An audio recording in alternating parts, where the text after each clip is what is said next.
துன்பத்தின் போது தோழியாக தோள் கொடுப்பவளும், நிலை குலையும் பொழுது ஊன்றுகோலாக நிலையாக நிற்பவளும்.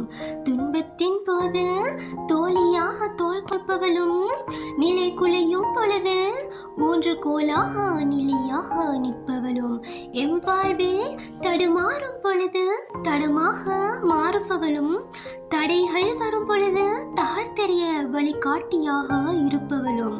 எம் வாழ்வில் தடுமாறும் பொழுது தடமாக மாறுபவளும், தடைகள் வரும் பொழுது தகர்த்தெறிய வழிகாட்டியாக இருப்பவளும். எல்லார் வாழ்விலும் ஒருத்தியே, அவள் தான் அன்னை அவள். இவ்வாறு எமக்கான ஒவ்வொரு நிலையிலும் ஒவ்வொன்றாக மாறி எமக்கு உறுதுணையாக நின்று நடமாடும் ஒரு தெய்வமாக காட்சியளிக்கும் அன்னை அவளை